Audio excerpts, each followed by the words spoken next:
Welcome to Daily Zohar. It's Erev Shabbat and Rosh Chodesh Sivan.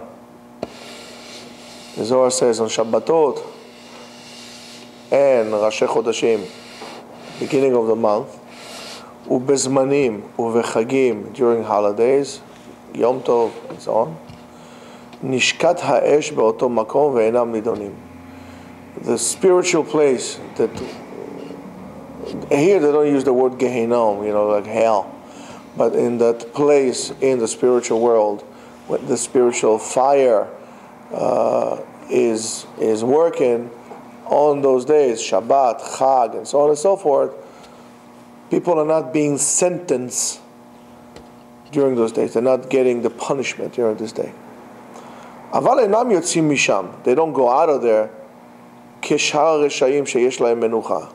There are certain people who don't go out of there. It's like a jail. You can go out to the, you don't have to be in your cell. You can go out, but you won't be able to go out to, the wedding of your daughter or something like that. Why? Because you're in jail. Everybody else goes. You are high security. You won't be able to get a vacation to go out from jail. So there are people like this. And kol elu amechalelim shabbatot uzmanim. Who are those? All those who during their physical life, and that's what I'm trying to explain to myself and to you, that death is not the end of life. Death is the beginning of a spiritual life where we are living in a physical life.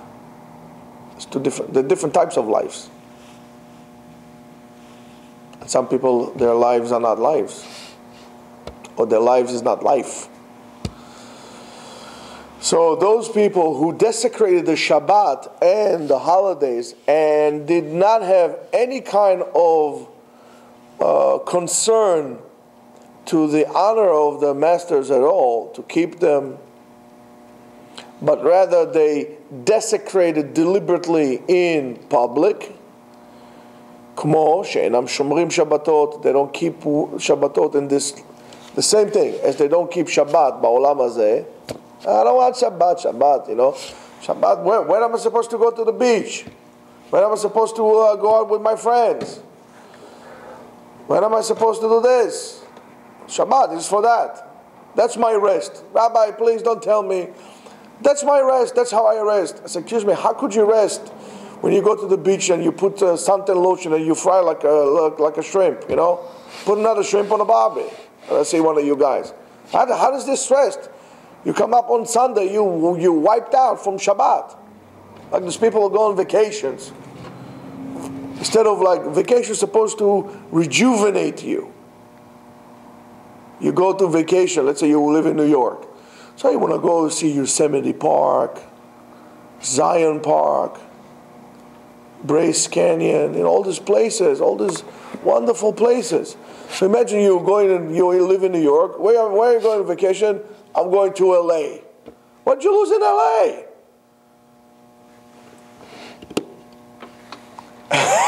This is not a vacation. There's pollution there. By the way, it's so funny. California, it's like ridiculous. It's sometimes, I'm sorry I'm sidetracked, but it's so ridiculous to me. I saw yesterday a report of the 10 most polluted places in the United States.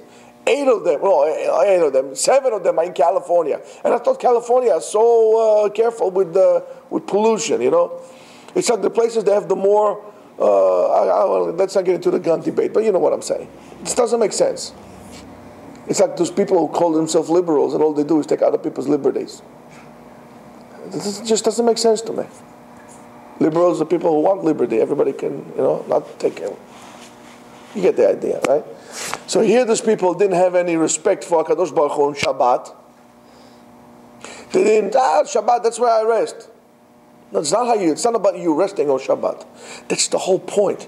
You think we are so full of ourselves that it's mind-boggling. You think Shabbat was given for you to rest.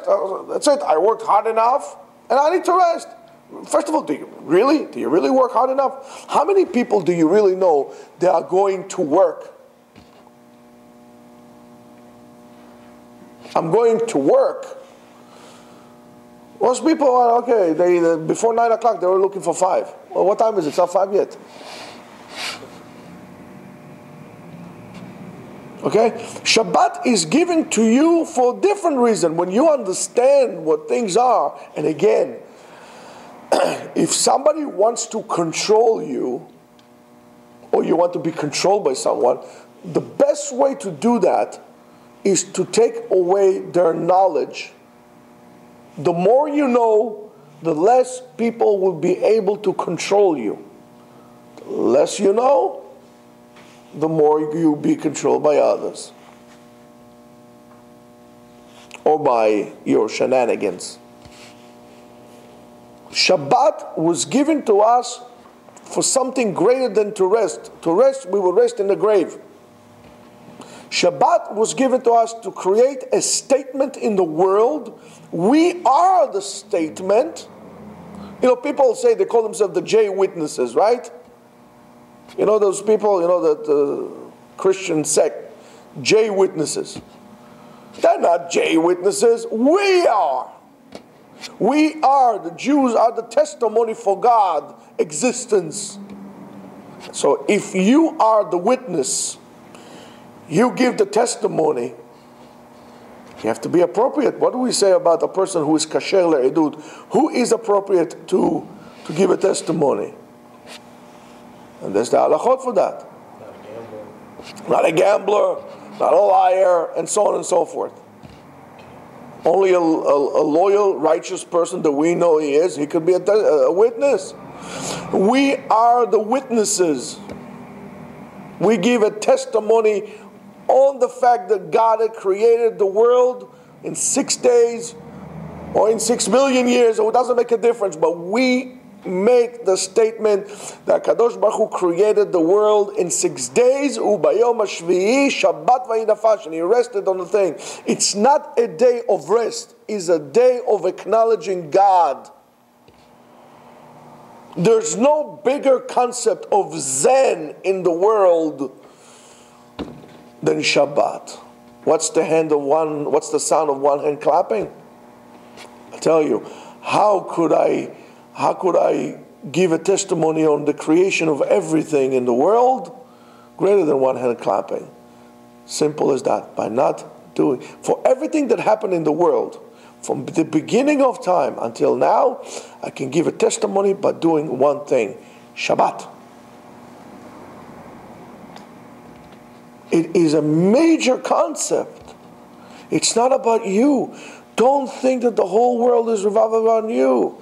You are giving a job, and your job is to give a testimony that God created the world and He stopped on the 7th day, and that's what you're going to do. And from when He rested, that's the whole thing set into place and set into action, and then the world is the world the way we know it today.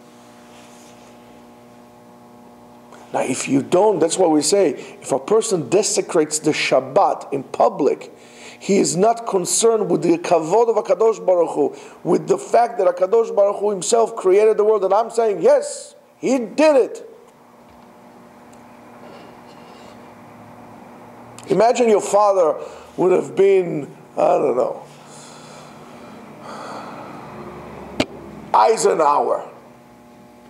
And after the World War II, they will make a ticket bay parade for your father. He's sitting in the car, waving to everybody hello and all that stuff. Confetti is flying down in the Grand Canyon of New York City, of flying papers, right? And then the camera zooms into you, the child of this great general. And you're sitting there, you're picking your nose. Like you don't care. What a disgrace to your father. You just don't care. Or you wear a Nazi swastika or a communist thing. It's a disgrace. So you weren't concerned with the kavod of HaKadosh Baruch Hu? Hey, not a problem. You're not going to be sentenced, but you're not going to leave. You're going to stay here. And he says, כמו שאינם שומרים שבתות בעולם הזה, כן אין שומרים אותו בעולם ההוא, ואין להם מנוחה. They don't have rest. In עולם הבא, in the spiritual world, is midat adin. You didn't do it, now you'll do it. You didn't want to rest on Shabbat, you made a choice not to rest on Shabbat. Hey, not a problem. Not a problem. You'll see what does it mean, consequences to your actions. You have to be responsible for your actions. Good. You didn't want to rest. Okay, how long we give you here in this world? Whatever it is, 80 years, 70 years, 90 years, whatever amount of years. No problem. Well, we'll take a part for good behavior. There is under before 13, we'll take. We'll also give you a little bit probation until you're 20. But 20 years old, you were a big man already, right? You were chasing whatever you were chasing. You were eating whatever you were eating. You were making a decision. You thought you were a big guy. You didn't want to do it. Deliberately, you didn't want to do it, right? And when you're 30, when you're 40, when you're 50, and so on and so on. You made a statement, I don't want to keep Shabbat. Remember this guy came and told you that? He said, I don't want to keep Shabbat. Okay, not a problem. Guess what? You made the decision. You made your choice. Now you're going to not keep Shabbat. Well, everybody else said, but the only problem is, here is eternal. Here is into the end of time.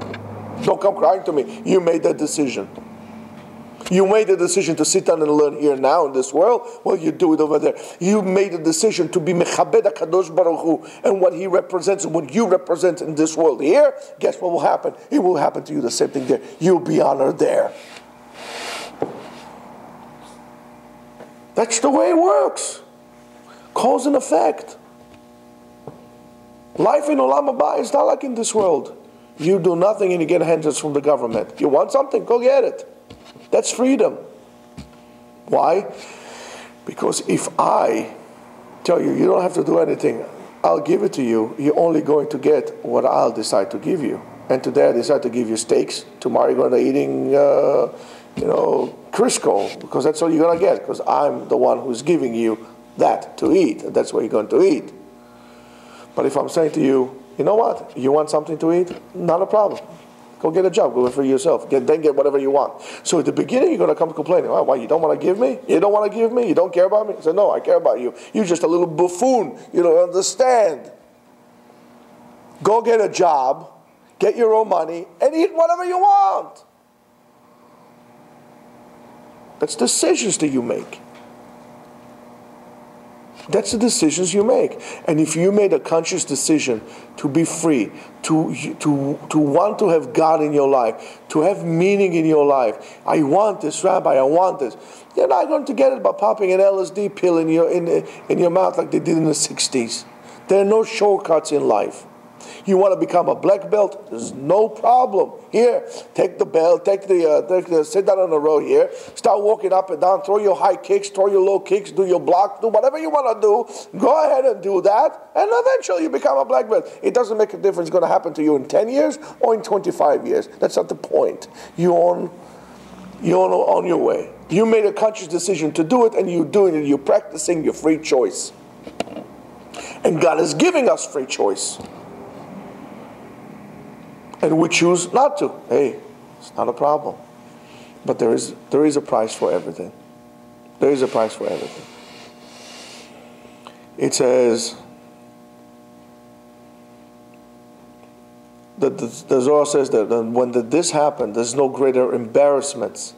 There's embarrassment than that. When all the wicked people, those who did, everybody gets a little refinement over there in Olam Haba. They go out on Shabbat, and those people are staying in. So on that, somebody once explained to me, since in hell, or what we call hell, Gehenom, it's all a spiritual thing, what is the fire? How can fire consume a spiritual thing? And he said it's very simple. It's embarrassment. If, for example, a person hit another person, his face will throb for a while. He'll be like, wow, like Mickey Mouse kind of a thing. Will throb. And after that, he'll get over it and move on. It will be okay. But if you insulted someone, that insult could be carried throughout his life. It will burn inside of him like fire. That's the fire of Gehenom. The embarrassment. The embarrassment when you see your friends. Imagine you have a friend, a classmate of yours. You were buddies together. And you decide to go your way and he decides to go his way. and one time you were caught by the police for committing a crime, God forbid, and you're sitting down in the interrogation room, and the door opens up, and it's your best friend. Now you think you're going to get off, but you're not, because then you realize you both had the same choices, you just made the wrong ones. You chose not to choose, and that's not a choice. You have to choose, and not only you have to choose, you have to choose the good. And you're going to tell me, well, how could be a free choice if I'm only choosing good over bad? Because there's more than one good. There are many goods. Which one you can choose? You want to be a doctor. You want to be a lawyer. You want to be a farmer. There's nothing wrong with being a farmer. As a contrary, I think being a farmer is terrific. You want to grow sheep. Even better.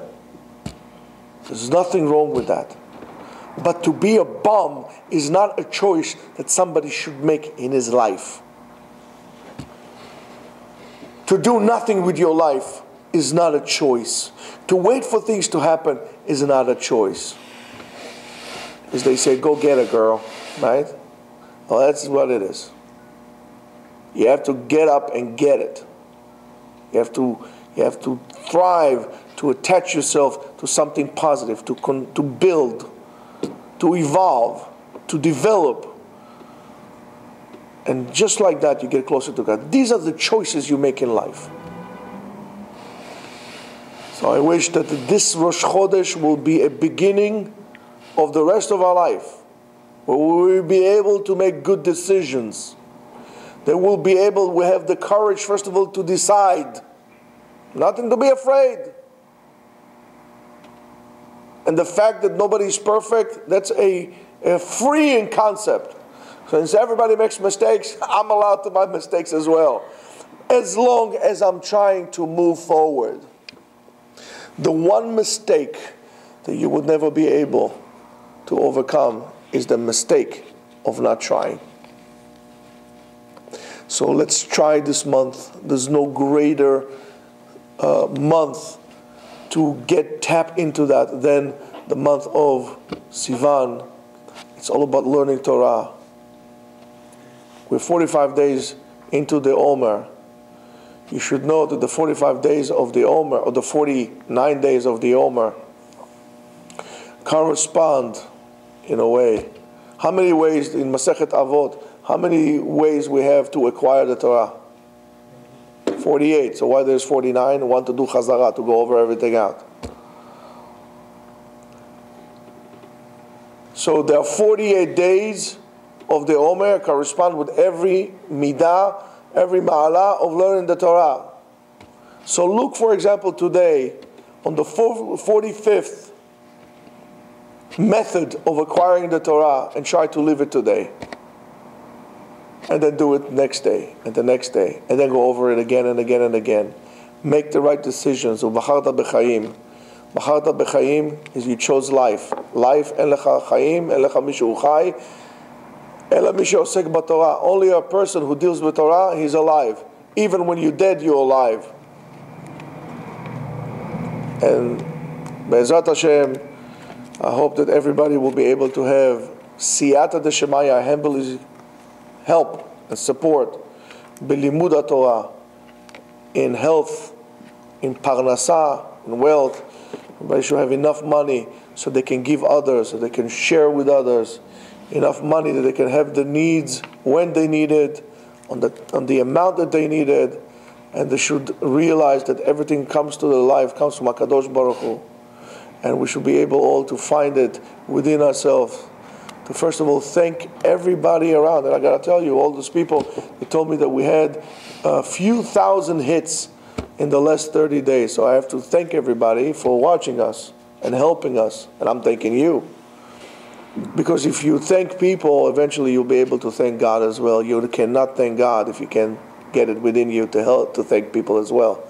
So we should all have a Rosh Chodesh Tov and Shabbat Shalom and Geula Krova, freedom Geula Krova, and redemption. Amen. Ken Yeh Ratzon.